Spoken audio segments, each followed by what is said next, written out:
Di tengah padang rumput Mongolia Dalam, Tiongkok, berdiri sebuah kota yang menjadi simbol ambisi, kegagalan, dan kebangkitan yang luar biasa. Namanya Ordos Kangbashi. Selama bertahun-tahun, kota ini dicap sebagai kota hantu terbesar di dunia, sebuah monumen raksasa yang kosong melompong. Namun hari ini, ceritanya telah berbalik 180 derajat. Bagaimana Tiongkok berhasil menghidupkan kembali kota hantu mereka? Ini adalah kisah tentang perencanaan jangka panjang yang radikal dan sebuah pelajaran berharga bagi dunia. Pada awal tahun 2000-an, Ordos, sebuah wilayah yang duduk di atas cadangan batu bara raksasa, sedang berlimpah ruah uang tunai. Pemerintah setempat pun punya mimpi besar. Mereka memutuskan untuk membangun Kangbashi sebagai distrik baru yang super mewah. Kota ini dirancang untuk menampung 1 juta penduduk, lengkap dengan infrastruktur megah musik, stadion sekelas Olimpiade, dan gedung opera yang spektakuler. Proyek ambisius ini selesai. Kota itu berdiri megah. Namun, ada satu masalah besar, penduduknya tidak pernah datang. Jalanan lebar yang mulus tampak sepi. Gedung-gedung apartemen mewah berdiri kosong. Sekolah-sekolah baru yang megah tanpa satupun murid. Saat krisis keuangan global melanda, media internasional, dari Al Jazeera hingga Time Magazine, berbondong-bondong datang meliput. Mereka memotret keindahan arsitektur yang terlantar dan memberikan julukan yang mematikan, kota hantu. Pemerintah Tiongkok menghadapi kritik tajam dari seluruh dunia. Investasi miliaran dolar terancam sia-sia.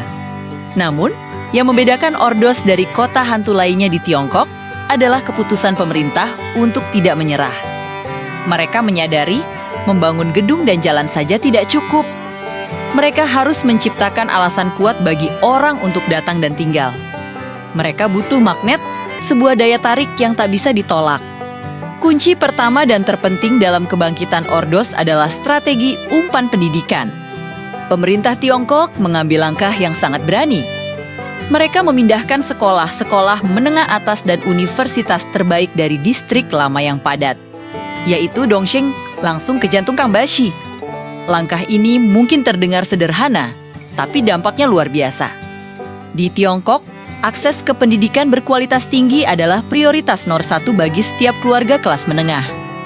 Orang tua rela melakukan apa saja, termasuk pindah rumah dan membeli properti baru, hanya untuk memastikan anak-anak mereka mendapatkan tempat di sekolah terbaik. Perpindahan sekolah-sekolah unggulan ini seperti menyalakan api. Secara bertahap, gelombang migrasi keluarga menengah ke atas mulai mengalir ke Kangbashi. Mereka mulai mengisi apartemen-apartemen yang tadinya kosong. Mereka tidak pindah untuk mencari pekerjaan, mereka pindah demi masa depan anak-anak mereka. Tapi pendidikan hanyalah permulaan. Langkah strategis kedua adalah memindahkan seluruh mesin birokrasi pemerintahan. Pemerintah memindahkan semua kantor administrasi, balai kota, dan pusat layanan publik dari distrik lama Dongsheng ke Kangbashi. Keputusan ini memaksa ribuan pegawai negeri untuk pindah. Tidak hanya itu, ribuan orang dari sektor pendukung yang bisnisnya bergantung pada interaksi dengan pemerintah juga ikut serta. Langkah ini memastikan bahwa kota ini memiliki populasi pekerja inti yang stabil, yang pada gilirannya menciptakan permintaan nyata untuk toko, restoran, kafe, dan berbagai layanan lainnya. Kota ini mulai bernapas. Setelah lebih dari 1 dekade perjuangan dan kesabaran, hasilnya terlihat jelas. Label kota hantu kini sudah usang dan tidak relevan lagi. Tingkat hunian apartemen telah meroket. Populasi Ordos Kangbashi kini telah mencapai ratusan ribu jiwa dan terus bertambah. Kota yang dulu menjadi bahan tertawaan dunia, kini telah bertransformasi menjadi pusat pendidikan dan pariwisata yang ramai di Mongolia Dalam, lebih dari sekadar terisi. Ordos Kangbashi kini dianggap sebagai salah satu kota paling layak huni di Tiongkok. Dengan jalanan yang terencana dengan sangat baik, ruang terbuka hijau yang luas, dan tingkat polusi udara yang jauh lebih rendah dibandingkan kota-kota besar Tiongkok lainnya, Kangbashi menawarkan kualitas hidup yang diimpikan banyak orang. Kisah Ordos Kangbashi memberikan pelajaran penting bagi perencanaan kota di seluruh dunia. Pembangunan kota di Tiongkok seringkali mengikuti logika bangun dulu, orang akan datang kemudian.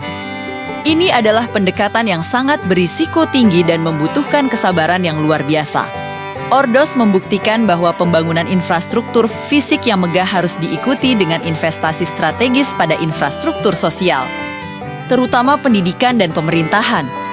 Inilah cara untuk mengubah mimpi ambisius menjadi kenyataan yang berkelanjutan. Meskipun harus menunggu lebih dari 1 dekade untuk melihat hasilnya. Terima kasih sudah menonton.